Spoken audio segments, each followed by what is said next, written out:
Salve, galera!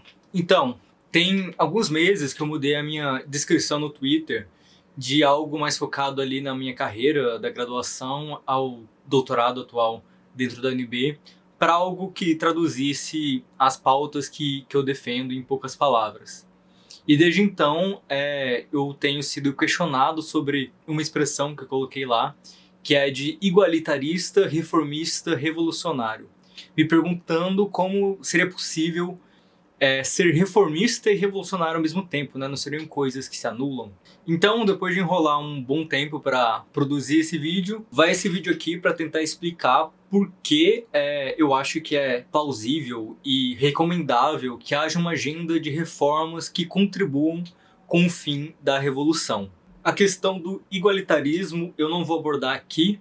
Eu acho que ela é um pouco mais autoevidente, né? Mas quem sabe em outro momento eu discuta algo que vai além da igualdade em si, né? O conceito de equidade.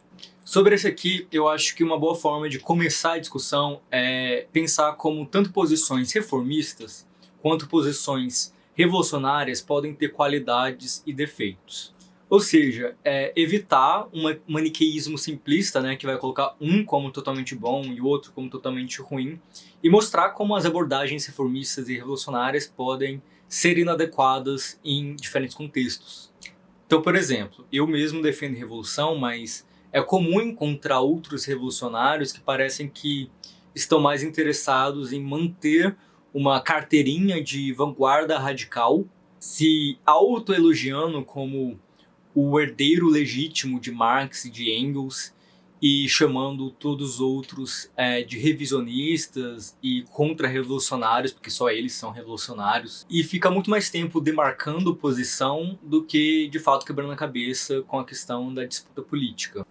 Só para dar um exemplo concreto, eu não vou desenvolver ele aqui, mas, por exemplo, eu tenho um vídeo aqui no canal debatendo uma teoria que não é marxista, que é MMT, mas que ela é completamente anti-neoliberal, ela fundamenta programas que são extremamente importantes para uma disputa classista, que é, por exemplo, o projeto de garantia de pleno emprego, né? Então, tem um vídeo aqui com Glauber Braga, o deputado que é autor desse projeto de lei de garantia de pleno emprego, e eu tenho uma entrevista com o David Decache, que é um dos intelectuais por trás da popularização da MMT aqui no Brasil, que é o fundamento teórico desse projeto, mas não é o único, né? Então, vou até colocar o projeto aqui para vocês verem que lá vai ter MMT, vai ter Keynes, vai ter Hayek e também vai ter Marx. Mas o fato de, por exemplo, eu ter um diálogo aberto e pauta uma certa apropriação do MMT,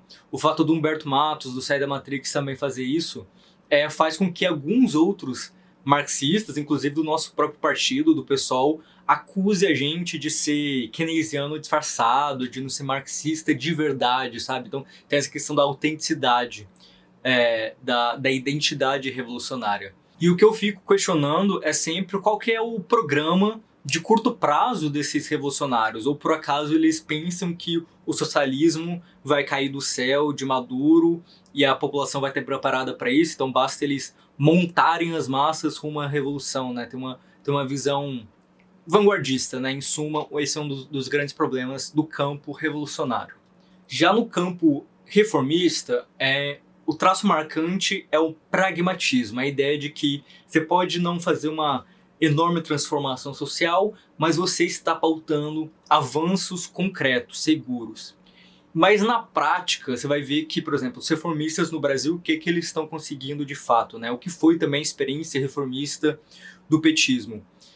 Por várias vezes, o campo reformista não vai nem conseguir enxugar gelo. Ele vai estar, na prática da disputa política, vai estar sofrendo retrocessos. Então, a primeira coisa que dá para pautar aqui é que quando você se declara um reformista de defender reformas, isso não tem nada a ver com o fato de você conseguir, de fato, conseguir esses avanços concretos, ainda que não sejam um programa máximo de transformação social. O fato de você defender uma mudança pequena ou grande não é o principal fator que vai determinar se você de fato vai conseguir implementar, se você vai conseguir avanços, se você vai ficar estagnado nessa disputa de forças, ou se você vai estar sendo derrotado pela direita, né? Então, vendo que as coisas estão mudando para pior, não para melhor. Então eu diria que o dilema do reformista, resumidamente, é que apesar dele pautar avanços concretos, né, conquistas concretas, nada garante que esses avanços eles não vão ser paliativos, eles não vão ser efêmeros, e eles não vão ser facilmente revertidos no novo mandato aí da direita que vai jogar fora tudo que você conseguiu conquistar em uma espécie de mandato presidencial, por exemplo. E mais do que isso, a própria posição comum entre reformistas de defender uma conciliação de classes, né? Então uma conciliação entre polos antagônicos em que um explora o outro, mas você pretende conciliar para um jogo de ganha-ganha, isso também pode ser desmobilizador e despolitizador e ter danos não só de curto prazo, mas também de médio e longo prazo. Se, por exemplo, uma liderança de esquerda no Congresso Nacional, essa liderança sempre está pautando conseguir algum avanço através da negociação parlamentar, junto com essa grande massa de parlamentares representantes dos exploradores dentro do Congresso, ao invés de ter essa negociação, mas ela está lastreada a partir de mobilização nas ruas, mobilização do povo para pressionar essas instituições, né, seja o próprio Congresso, como eu estou exemplificando, mas também outras instituições, né, mas para fazer uma pressão, para encher o saco dos políticos que representam o sistema vigente e pautando discursos na mídia, em mídias alternativas, nas redes sociais, etc., criando a sua própria agenda, né, não sendo simplesmente reativo, como boa parte da esquerda em relação ao que está na Globo, você acaba perdendo todo um potencial, uma vantagem tática, uma vantagem estratégica na hora de fazer qualquer tipo de negociação com outras forças políticas. Enquanto que a outra postura, né, uma postura mais combativa, de mobilização e politização, pode ser entrar num ciclo virtuoso de cada vez mais mobilização, cada vez mais politização, né? Então, estrategicamente, a própria postura de conciliação, ao invés de enfrentamento, ela também é uma questão muito problemática na disputa entre esquerdas e direitas. Esses são alguns dos principais problemas que eu posso já adiantar sobre uma postura fechada no reformismo ou uma postura fechada numa posição revolucionária. E eu vou tentar agora mostrar como é possível compatibilizar um pouco dos dois campos. Também adianto que o que eu vou falar aqui é uma posição minha, a partir da leitura de diferentes autores, mas muito mais do que me colocar aqui como estou defendendo, estou pautando exatamente o que fulano, ciclano diz. O que eu estou apresentando aqui é uma síntese, em alguns momentos eu vou citar alguns autores e vou ler para vocês alguns dos argumentos que eu acho que são muito válidos para essa reflexão aqui. Então aproveita a vinheta aí para deixar um like e jogar esse link aí para uma discussão com seus camaradas. Bora nessa!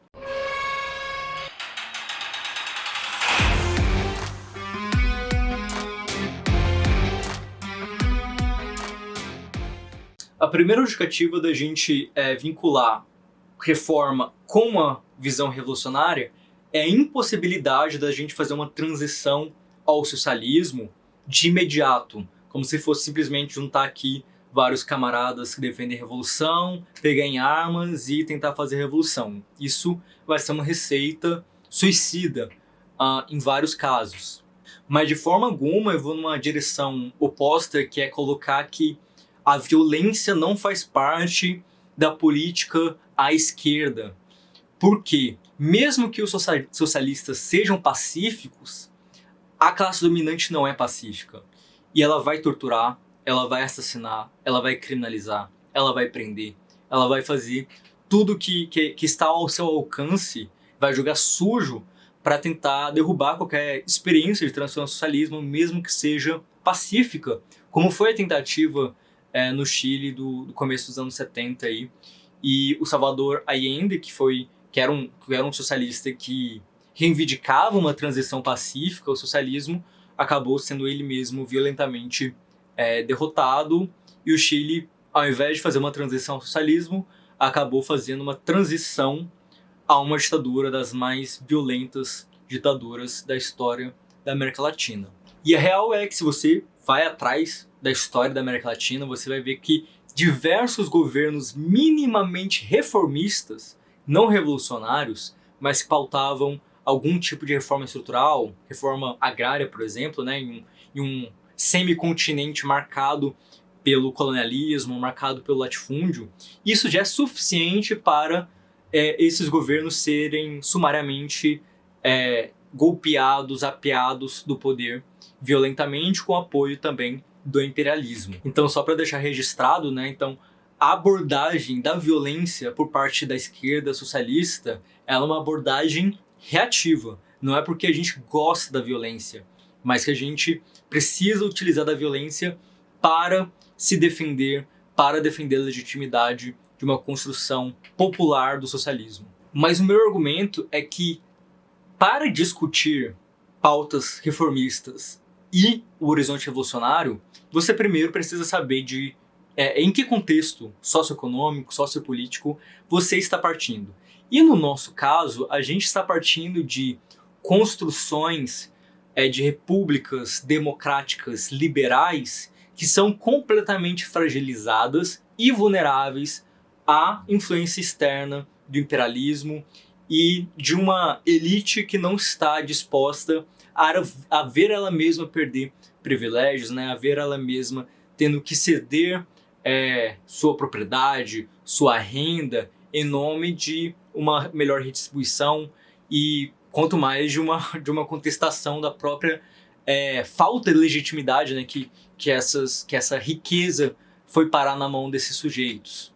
Então o ponto é, né, no Brasil, a gente está construindo política num sistema que, em suma, é dominado por um bloco de classes e frações de classes que envolvem latifundiários, envolvem especuladores do sistema financeiro, envolvem industriais sem projeto nacional de desenvolvimento, envolve militares, envolve o judiciário, envolve barões da mídia, estão alinhados com os Estados Unidos, que é o líder do capitalismo mundial e a força hegemônica do planeta, né? Então conta também com apoio externo para conseguir ser uma elite reinante dentro do país. Então a primeira coisa é que o Brasil, como outros países, é um país periférico e ele enfrenta um problema chamado dependência econômica. E na sua dimensão política, essa dependência significa que as nossas burguesias elas aceitam atuar como sócio-menores junto com a burguesia dos países centrais do capitalismo. Como diz a professora Vânia Bambirra, isso significa que nossas burguesias são dominadas e dominantes simultaneamente, né? Dependendo aí se você pensa internamente ou na dinâmica internacional. Na prática, significa que a nossa burguesia ela aceita ter lucros menores por dirigir um país muito mais pobre, né? Com menos indústria, que não está na frente aí das grandes disputas econômicas mundiais. Então, é o modelo aí do Brasil fazendão, que eu já discuti em outros vídeos, mas ela faz isso em troca de ter apoio político, ideológico e militar das burguesias, principalmente a burguesia estadunidense. E isso tem todo um processo histórico, né? Então, depois da Revolução Cubana, os Estados Unidos se aproximou mais das oligarquias dos países latino-americanos para oferecer acordos econômicos, para oferecer modernização do aparato repressor do Estado. Então, transferiu tecnologia militar, fez um treinamento específico também com essas forças militares dos países latino-americanos, em troca de empregar esse aparato repressor na luta contra diversas guerrilhas que estavam aí, tentando também implementar uma via revolucionária em seus países. Para quem quiser, eu vou deixar aqui o link do meu TCC da graduação, em que eu tenho um capítulo debatendo como a guerra às drogas foi exportada e imposta à América Latina pelos Estados Unidos e como ela sempre teve um viés contra insurgentes, de vincular as guerrilhas e a esquerda ao narcoterrorismo, né? Então se criou a visão do narcoterrorismo, e tudo isso de forma muito hipócrita, né? Então eu cito lá evidências que mostram que os Estados Unidos inclusive aceitava o tráfico de cocaína no seu país por parte de um ditador da Nicarágua em troca de apoio militar na luta contra sandinistas.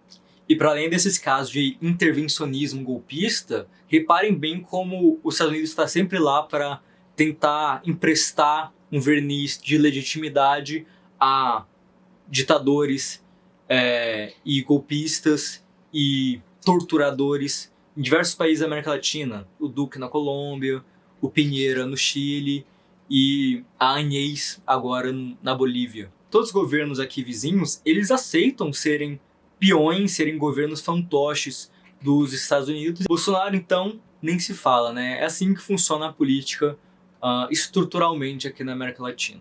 E eu diria que esse é o maior problema político enfrentado pelas esquerdas em toda a América Latina. O fato é que aqui existe muito menos margem de manobra para táticas e estratégias reformistas que demandem uma conciliação de classes, demanda que a classe dominante consinta e haja de acordo com esse projeto conciliador. E para além disso, situando aqui nosso tempo histórico, né, a gente está no momento em que a esquerda está internacionalmente na defensiva, em que há um avanço aí de neofascistas, de neonazistas, e que estão cada vez mais pressionando os limites das democracias liberais, o que eu adicionaria não é algo inédito, né? Não é a primeira vez que democracias liberais capitalistas degeneram em fascismo. Então, assim, como dizia o Max Horkheimer, quem não quer falar de capitalismo deve se calar sobre fascismo. Porque o fascismo, desde a sua origem, ele foi uma aplicação de práticas comuns do capitalismo na periferia do sistema mundial, nas colônias, só que pela primeira vez isso foi praticado em larga escala dentro do território europeu. Aí virou um problema diferente, né? Mas quando acontecia nas colônias era normalizado e era legitimado. E tem outra coisa, é que as esquerdas, internacionalmente, eu recomendo que vocês tentem reparar nisso, ela tem uma nostalgia e ela tem um saudosismo da chamada época de ouro do capitalismo, que vai ali do final da Segunda Guerra Mundial até meados aí da década de 70. Então são cerca de 30 anos em que as taxas de crescimento eram muito elevadas, que se construiu o estado de bem-estar social na Europa, em que países da periferia do sistema puderam colocar o Estado para dirigir uma política industrial, desenvolvendo parques industriais e superando um pouco do que essa dependência entre exportar bens primários, né, bens agrários no geral, mineração, esse chamado extrativismo, e ter que importar as manufaturas externas. Então você se reposiciona de forma um pouco mais vantajosa na disputa internacional. Mas tudo isso acabou, e mesmo quando isso estava vigente, a gente não pode esquecer que existia na época a chamada União Soviética, que invadiu Berlim, foi central na derrota dos nazistas, e os Estados Unidos precisava, que esse já era ali o líder da ordem ocidental, capitalista e liberal, os Estados Unidos precisava consentir com mais concessões às classes trabalhadoras e mais concessões a projetos de desenvolvimento, inclusive investindo diretamente para a reconstrução da Europa, para apoiar a reconstrução do Japão, mantendo o Japão sobre sua influência, apoiando uma ditadura na Coreia do Sul para também ter um governo fantoche dos Estados Unidos na Coreia do Sul, aceitando suas bases militares lá para pressionar a Coreia do Norte, para ser uma contenção a oeste e a leste do que seria ali o chamado o Bloco Socialista, né? A expansão do Bloco Socialista. E no momento que a União Soviética vai perdendo o poder, e sobretudo depois que ela cai, você tem a tendência reversa, né? Então o neoliberalismo vem com força mundialmente, vai derrubando aí a maioria dos estados de bem-estar social já construídos, soterra aí experiências desenvolvimentistas no Brasil, na Argentina, no México. E eu tenho até um vídeo aqui, não vou entrar muito mais em detalhes, que que é o livro Brasil, Neoliberalismo versus Democracia. Eu gravei um vídeo de meia hora resumindo os pontos centrais dessa obra, que é muito importante, para o canal da Boitempo. Então eu recomendo bastante aí para as pessoas que têm um pouco de dificuldade de situar historicamente o que foi esse processo aí do século XX, né, as diferentes experiências socioeconômicas. Eu acho que eu dou ali um panorama que pode ser útil para os estudos de vocês. A questão é que eu acho recorrente quando eu vejo alguma abordagem reformista é que não se coloca como central o que eu vejo como central, que é que se você quer que a classe dominante realize concessões à classe trabalhadora, né? Então aceite uma tributação maior, aceite uma repressão financeira para focar os gastos em investimentos produtivos, enfim, implementação de projetos de cidadania e etc. Você precisa forçar essa classe dominante, você precisa fazer ela te temer, você precisa fazer ela sentir medo de você, que ela precisa fazer essa concessão em nome de não perder mais. Então eu vou aceitar essa reforma porque eu tenho medo de uma revolução. Eu acho que sim, o papo reto é esse. Foi o medo das revoltas anticapitalistas que forçou diversas elites mundo afora a aceitar um padrão keynesiano de gestão do Estado e do mercado e todos esse tipo de avanços sociais que foram conquistados e depois foram, em sua grande maioria, destruídos. Ou seja, mesmo a cidadania almejada pelos reformistas foi, em sua maioria, conquistada por fatores externos à dimensão da luta reformista, mas foi causado pelo fator geopolítico do medo do avanço do bloco socialista e que modificou a correlação de forças das disputas internas e melhorou a capacidade de negociar a construção de diferentes tipos de instituições de viés reformista.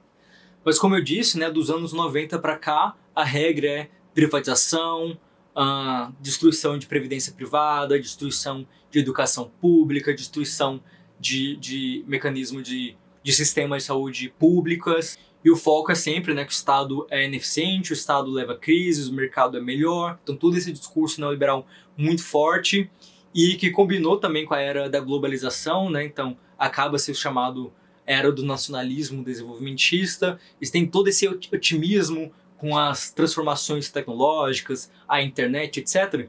E todo esse otimismo dessa nova ordem liberal, ela acaba batendo na parede em 2008 com a crise do sistema financeiro nos Estados Unidos, que gerou um problema estrutural que a gente ainda está vivendo, que a economia desacelerou e, ao invés de, enfim, voltar como alguns suporam, voltar a uma restrição keynesiana do sistema financeiro, o plano geral das burguesias internacionalmente tem sido austeridade neoliberal. Então, aproveita que ainda tem alguns espaços para privatizar, alguns espaços de direitos sociais que dá para cortar e fazer reformas tributárias que beneficiam as elites e coisas do tipo, de forma para beneficiar essas burguesias. Isso coincide, isso se correlaciona nessa última década, né, de 2008 até hoje mais ou menos, coincide com a ascensão justamente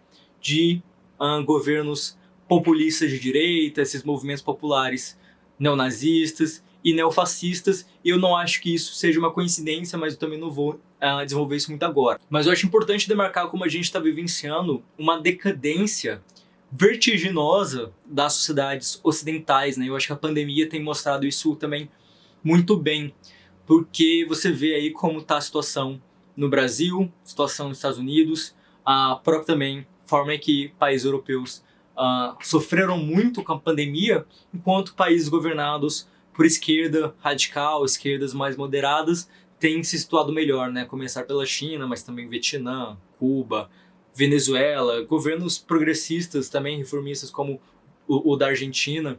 Então a gente está tendo, eu acho que não é nenhuma questão de incompetência técnica, mas você vê que muitos desses países estão sendo governados por governos que não se importam com a vida e têm uma visão chamada de neodarwinismo social, né? Então deixa que os fracos, os doentes morram que os fortes vão sobreviver. Então você não tem essa preocupação com a preservação da vida, né? Essa postura é do deixar morrer. Morram. Estão se aproveitando da pandemia para colocar em prática os seus anseios genocidas, né? Que por vezes é um pouco mais discreto, mas estão se aproveitando da pandemia para jogar a responsabilidade toda nos outros, né? Então você não cuida, deixa morrer e é isso. Tanto o lulismo, né, que já tem uma experiência de muitos anos governando o Brasil, quanto o projeto cirista, né, que também quer governar o Brasil, para mim são projetos que não são possíveis de serem realizados tal qual os próprios atores defendem. Sinceramente, eu acho infantil achar que tanto Lula quanto o Ciro têm uma espécie de superpoder, de sedução, de lábia, de conseguir convencer uma elite poderosa que não está interessada em um projeto soberano de desenvolvimento com justiça social. Então como é que você vai implementar isso? Você depende do consentimento desses grupos. Como é que você vai convencer? Você vai mostrar que você é bonzão demais? Eu fico com essa impressão que, no fim das contas, os projetos lulistas e ciristas estão muito frágeis, dependentes de uma capacidade carismática desses sujeitos de conseguirem fazer uma conciliação, né, entre a classe dominante e os dominados.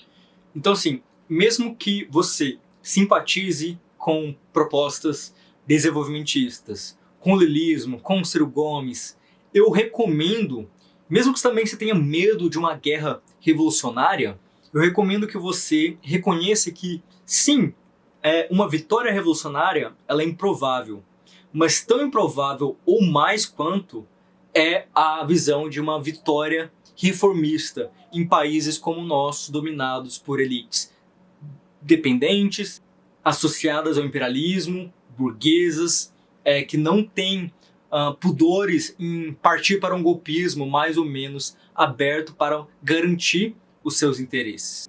Vamos ser francos, gente. O Brasil sempre foi esse país escravista, genocida, racista, cruel. Então eu diria que essas elites nossas, elas não podem ser conscientizadas. Elas têm que ser derrotadas. E a tarefa da esquerda é pensar estrategicamente como realizar isso, que é uma missão histórica que a gente tem. Mas então, né, tô só batendo na visão reformista, né, mas o que eu defendo que dá para se apropriar do reformismo?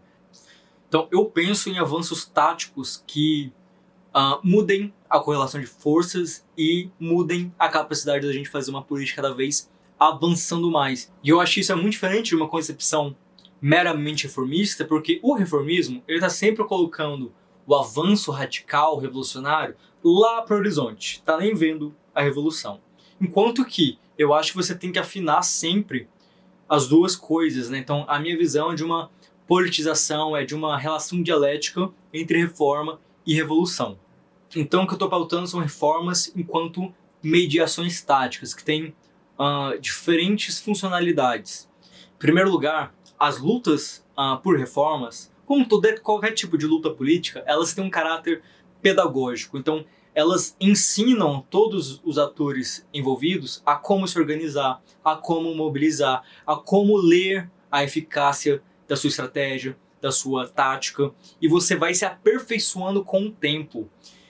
E além disso, você conseguir... É importante você pautar reformas com ganhos imediatos, porque boa parte da classe trabalhadora ela não está interessada em uma utopia distante. Ela quer saber de melhorar suas condições de vida o quanto antes. Então eu acho que a gente tem, com os marxistas, eles têm esse dever de pautar essas melhorias o mais urgente possível, né? Porque é hoje que tem gente passando fome, é hoje que tem gente que não tem onde passar a noite, é hoje que tem gente passando frio, e etc, etc, etc. Então eu acho que o que há de mais valioso na reforma, inclusive, é isso, né? Você ter algo para fornecer de imediato, não ser... Porque é uma coisa muito também da intelectualidade de classe média, né? Porque você está muito confortável, você tem o que comer, você tem suas condições materiais asseguradas. Para você pode passar a vida inteira falando de revolução, mas para quem é dominado, para quem é explorado, para quem vive a precarização na pele, você precisa ter uma agenda de mudança imediata. E além disso, quando você consegue de fato conquistar isso, né, então uma política de moradia melhor, isso é uma coisa que contribui para a luta a médio e longo prazo também, porque isso reposiciona melhor os sujeitos, né? Então, eu não acho que quanto mais explorado e quanto mais dominado é a classe trabalhadora, mais ela vai ter a revolta necessária. Às vezes é o contrário, eu acho que quanto mais conforto a gente consiga dar para a classe trabalhadora, talvez mais facilmente a gente vai conseguir fazer um trabalho de politização radical com ela. Existe um debate centenário sobre reforma e revolução, o maior nome, eu acho que vocês conhecem, né? Esse aqui está atrás de mim aqui, a Rosa Luxemburgo. Eu vou até ler um trecho aqui para vocês que sintetiza alguns pontos dela, né? Na verdade, é um texto do biógrafo dela, o Paul Froelich. Ele sintetiza em poucas frases um debate da Rosa Luxemburgo com um grande nome da Segunda Internacional, o chamado Edward Bernstein, que defendia uma posição revisionista, né? Então ele achava que a visão revolucionária marxiana, ela já estava ultrapassada e que era possível alcançar o socialismo por meio de reforma, por meio de legislações que queriam... Seria possível, segundo Bernstein, fazer uma transição do capitalismo ao socialismo pela via reformista, né? Então por isso que é chamado de revisionismo, que de fato você tem uma forte deturpação do que o objetivo marxista, né? E nunca foi de se iludir com essa estratégia, né? Então a Rosa, ela faz uma discussão direta com o Bernstein no finalzinho do século XIX. São 2 ensaios, eu li já tem um tempo, e é muito fácil de achar, eu vou colocar o link aqui, mas o que a Rosa coloca é muito claro, né? A reforma enquanto meio e a revolução enquanto um fim. Então, como diz o Froelich, abre aspas, assim, Rosa Luxemburgo absolutamente não é adversária das reformas. Ela vislumbra, na luta por reformas, a melhoria da condição de vida, a proteção dos trabalhadores e a ampliação dos direitos democráticos no âmbito do Estado burguês. Justamente o meio para preparar, treinar e organizar a classe trabalhadora, caso se queira libertar o proletariado da escravidão assalariada. Porém, em sua opinião, o socialismo de modo algum resulta por si só, nem sob qualquer circunstância, da luta cotidiana por reformas. E essa era a sua avaliação de todo reformismo que pretendesse substituir a revolução por uma série interminável de reformas. Unicamente por meio do fim último socialista, a luta dos sindicatos pela melhoria da situação da classe trabalhadora e reformas sociais e luta parlamentarista por reformas democráticas adquirem um caráter fundamental socialista. Ela propôs o seguinte princípio estratégico: a luta proletária cotidiana tem de estar organicamente ligada com o fim último. Cada solução para uma tarefa cotidiana precisa ser encontrada de tal forma que aponte para o fim último e não se desvie dele. Por fim, acerca da posição da Rosa acerca dos revisionistas, o Froelich fala: porém, tendo em vista a tomada de poder, essa política de compensação estava condenada, pois tudo que se poderia ganhar com ela taticamente, com um êxito momentâneo, necessariamente se revelaria um presente grego. Em favor dela, sacrificava-se ou dificultava a vitória final. O inimigo teria os canhões com os quais poderia bombardear todas as conquistas democráticas. Eu acho muito difícil escutar esse tipo de argumento da Rosa Luxemburgo e não pensar imediatamente na situação brasileira desse século XXI. Porque você, por exemplo, com o lulismo, você tinha um governo que prometia mudar lentamente a sociedade brasileira, né? Não prometia nem reformas estruturais, né? Não falava direito de reforma agrária, reforma tributária e outro tipo de reformas, mas falava de aumentar o investimento social, de iniciativas de aumento da cidadania, coisas ali, né? Bolsa Família, cotas raciais, muito maior investimento nas próprias universidades públicas, etc. E mesmo com diferentes avanços, reduzindo a extrema pobreza, por exemplo, você viu que todos esses avanços de 10, 15 anos quase, eles foram água abaixo em 4 anos de governo de direita. E a gente está agora sendo ameaçado recorrentemente por um grupo neofascista que ameaça uma ditadura aberta, e as nossas instituições só sabem fazer no máximo uma nota de repúdio, mas no fim estão ok porque gostam do Paulo Guedes, gostam das reformas e por isso dão sustentação a um governo que não tem a mínima margem de legitimidade para nos governar.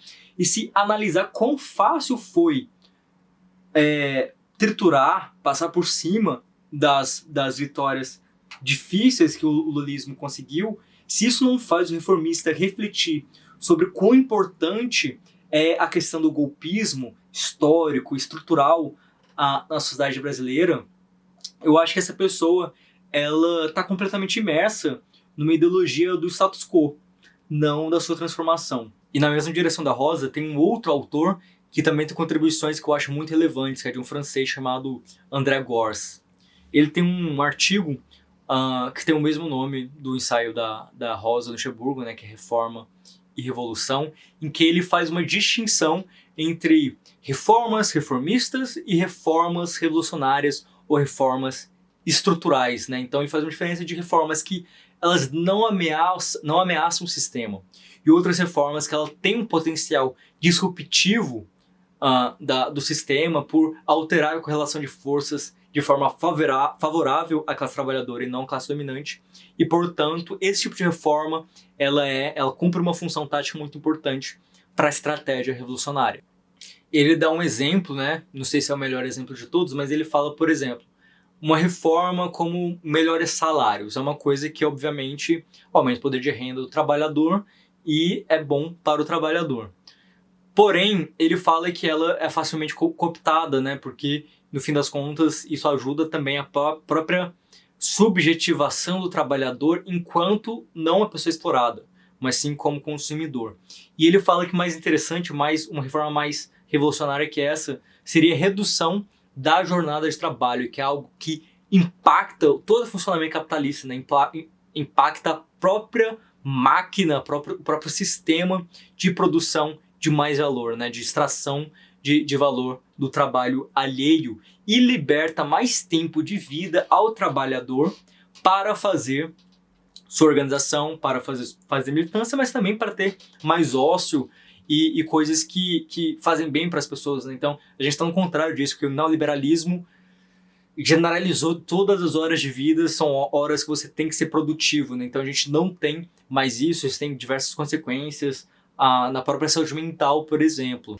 Então, outra coisa que eu acho importante que ele fala é que essas reformas revolucionárias, elas têm que ser construções de baixo para cima, da organização popular para as instituições estatais, né? Então ela não vem de cima para baixo. Isso é muito importante para ter aquele fator que eu já citei do impacto pedagógico, de formação política, de politização, que é uma coisa que transforma a própria classe trabalhadora e coloca em um novo patamar de disputa política. Então é um argumento clássico que pode ser dado, né? Então é sempre importante lembrar que foi a luta por paz, terra e pão que foi articulada pelos bolcheviques para conseguir uma transformação revolucionária na Rússia. Então, assim, a luta por reformas ela tem um caráter de preparação da classe trabalhadora para outras lutas e mais vitórias.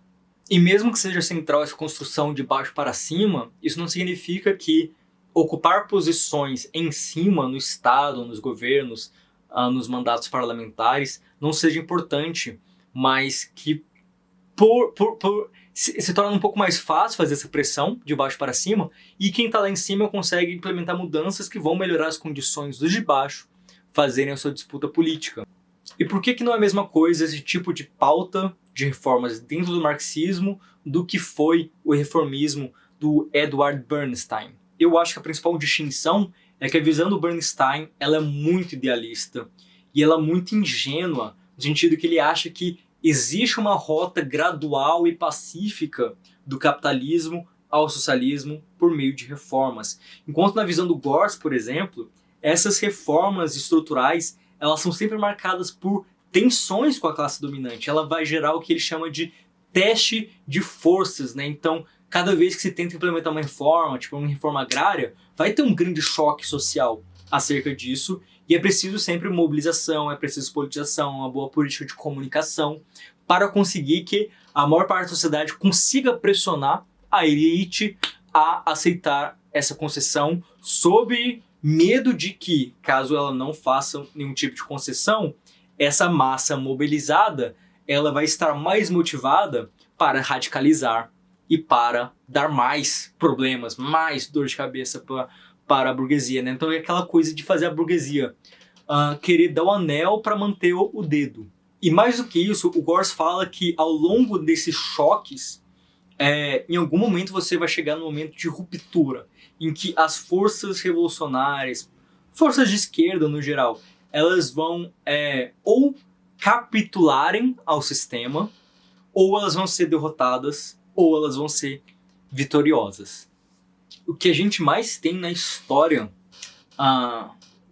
dos sistemas democráticos liberais são histórias de esquerdas cooptadas, capituladas, que acabam cedendo as pautas para obter uma certa legitimidade em governar e fazer suas carreiras, ganhar seu dinheiro, assim.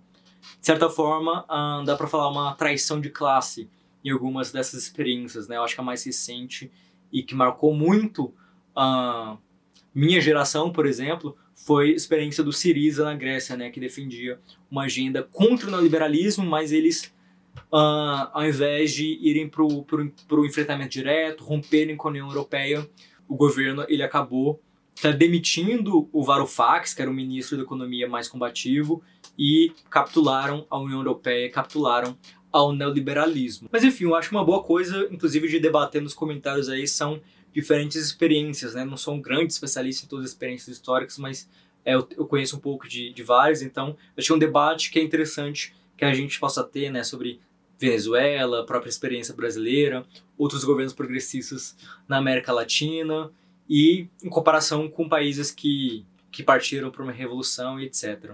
Mas o que eu acho que, assim, o que eu concordo bastante com o Gors é porque eu não creio numa via imediata ao socialismo. Eu acho que essas etapas intermediárias, elas são muito importantes para a gente sair de uma concepção em que de uma conjuntura em que a esquerda marxista, né, a força do marxismo é ínfima, que ela vai ganhando força, ela vai ganhando influência, ela vai ganhando capilaridade nas massas e vai pautando cada vez mais reformas estruturais e chega a um ponto de inflexão de uma conjuntura pré-revolucionária, né, que tem uma possibilidade de vitória revolucionária. Então é com base nisso que eu acredito que sim, os marxistas revolucionários têm que disputar as eleições, têm que disputar dentro e contra o Estado. Se não me engano, essa concepção do próprio Poulantzas, que eu acho que mais pra frente eu faço um vídeo aí sobre a teoria do Estado marxista, em que eu posso trazer algumas dessas concepções sobre como disputar o Estado, sabendo que o Estado é seletivo, ele tem um caráter burguês na sua essência. Mas o que eu vou enfatizar aqui, né? A gente não pode cair no delírio reformista de ignorar que ao fazer isso a gente tem que enfrentar forças reacionárias ruralistas no aparato repressor do Estado e no campo midiático que vão demonizar a gente de todas as formas, né? Vão chamar todo mundo de stalinista e daí pra frente. E se porventura se elege algum marxista realmente comprometido que não vai capitular para a presidência, por exemplo, a gente tem que estar ciente que a gente vai estar vulnerável a todo tipo de sabotagem por parte da elite, né? Então vai ter evasão de capitais, vai ter bloqueio econômico, vai ter lockout, né? Então todo tipo de sabotagem da estrutura econômica de forma a tentar colocar a população contra esse governo marxista, esse governo socialista, e que isso é muito duro. Isso é uma coisa que você vê Lula falando disso, você vê Flávio Dino falando disso, você vê Ciro Gomes. Não, porque eles estão nem aí para isso, eles acham que eles vão conseguir fazer um governo minimamente ok, progressista, sem ter que fazer esse tipo de enfrentamento com essa elite, né? Eu acho que seria bom lembrar de um texto do Che Guevara que fala assim, abre aspas, quando se fala em alcançar o poder pela via eleitoral, nossa pergunta é sempre a mesma. Se um movimento popular ocupa o governo de um país sustentado por ampla votação popular e resolve, em consequência, iniciar as grandes transformações sociais que constituem o programa pelo qual se elegeu, não entrará imediatamente em choque com os interesses das classes reacionárias desse país? O exército não tem sido sempre o instrumento de opressão a serviço dessas classes? Não será então lógico imaginar que o exército tomará partido por sua classe e entrará em conflito com o governo eleito? Em consequência, o governo pode ser derrubado por meio de um golpe de Estado, e aí recomeça de novo a velha história. Ou, outra solução, é que o exército opressor seja derrubado pela ação popular armada em defesa de seu governo. O que nos parece difícil é que as Forças Armadas aceitem de bom grado reformas sociais profundas e se resignem pacificamente a desaparecer enquanto casta. E esse é um tipo de discurso que, para variar, vai assustar boa parte das pessoas que ainda compõem a esquerda liberal, porque ela morre de medo da revolução, porque a revolução tem violência. Mas, de novo, se você quiser pautar reformas estruturais, pensa no João Goulart, né? Em 64 ele estava lá fazendo comícios com milhares, dezenas de milhares de pessoas defendendo aí reformas estruturais, reformas de base, como ele chamava, né? Incluindo a reforma agrária, que é uma coisa que bate de frente com uma das principais frações de classe da nossa classe dominante, né? Que são os latifundiários. E na hora desse ponto, né, chamado teste de força, que inclusive tinha setores do próprio exército que defendiam pegar em armas para defender a legitimidade do governo Jango. Você tinha o Brizola, que também era uma super liderança política daquela época. Você tinha uma associação com a própria Via Campesina, né, o movimento campesino, também dando lastro popular, social para esse tipo de política. Na hora do grande embate frente às forças reacionárias, ele desistiu e, em nome de poupar o derramamento de sangue, que veio de qualquer forma. Então, essa é a principal crítica que eu tenho ao João Goulart, porque, enfim, se você quer fazer política de forma séria, você tem que entender que tem um grupo do outro lado que está disposto a matar. Então, se você não está disposto a pegar em armas em autodefesa, você está, de certa forma, perdendo nosso tempo. Porque a gente acaba perdendo muito disso. Então, a gente estava no momento ali, o momento mais avançado, acho, da história do Brasil, do ponto de vista das esquerdas, e você pôs tudo a perder dando de mão beijada ao governo para as forças reacionárias que implementaram uma ditadura também extremamente sanguinária. Então, quero apontar isso porque a via reformista não é livre de violência, ela não é livre de derramamento de sangue. A questão é, você vai ter a coragem para defender a si e aos seus? Ou caso contrário, talvez seja melhor cuidar da sua vida sem se envolver com política, porque na hora H você não vai lutar, você vai deixar que a direita, essa autocracia burguesa se mantenha incólume, se mantenha não ameaçada. Então, para que fazer política? Eu não gosto de violência, eu já fui pacifista, já falei aqui no primeiro vídeo do canal, mas hoje em dia eu entendo que a violência em autodefesa existe sim guerras justas. Eu estou preparado para um momento como esse. Caso contrário, eu acho que seria o caso de nem fazer política. Então, gente, esse foi o vídeo, ele já ficou enorme. Eu recomendo muito a leitura do artigo do André Gorz, vou colocar aqui. O texto da Rosa também é muito importante. Se você está fazendo estudo de marxismo, coloque ele na sua lista de leitura, mas sabe que por ser um texto do final do século XIX, é outro contexto histórico, outro tipo de debate, é uma leitura mais difícil do que o do André Gorz, que já é do final da década de 60.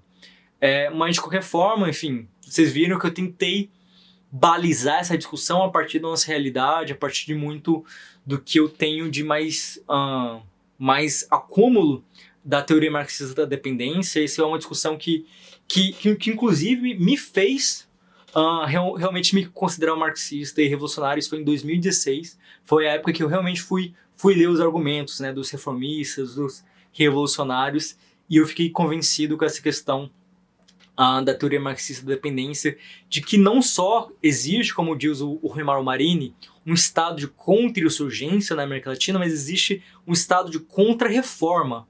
Então eu acredito que uma reforma estrutural muito profunda, ela é tão improvável quanto a revolução, porque reformas minimamente estruturais na periferia do sistema já vão chegar naquele momento de enfrentamento direto entre forças reacionárias e as forças revolucionárias. Então, de qualquer forma, a luta é dura e a luta vai gerar um momento de ruptura. Então, por que não defender a agenda revolucionária? Por que não romper com as ilusões reformistas de que basta a gente, enfim, ser muito dialógico, ser muito racional e conseguir uma conciliação com o que tem de pior dentro do nosso país. Eu acho que isso não vale a pena, é perda de tempo, e a gente tem que focar na politização, organização, mobilização dos grupos dominados, explorados e oprimidos, para que a gente possa criar um novo sistema socioeconômico, sociopolítico, que de fato seja possível a gente implementar as políticas sociais necessárias para a gente melhorar drasticamente as condições de vida da nossa população. Isso é o que eu acredito no momento, e eu acho que, enfim, é uma coisa que só se fortaleceu com o meu acúmulo de estudos nos últimos 4 anos. Eu acho que é uma coisa que vai continuar se aperfeiçoando, né? Mas é isso. Tô sujeito também a críticas, ao debate. Bora para os comentários. Eu acho que esse é o vídeo, que é o meu vídeo mais longo aqui no canal, abordando de um tema. Mas foi por isso até que eu demorei para fazer. Mas eu acho que é algo assim, central para qualquer marxista, e essa contribuição que eu pude dar para vocês. Espero que vocês gostem. E é isso. O canal aqui, não estou conseguindo mobilizar ele tanto, né? A pandemia tem sido difícil também nesse sentido, mas é isso. Eu acho que pelo menos um grande vídeo assim, todo mês eu vou continuar conseguindo produzir. E é isso. Tamo junto. É nóis.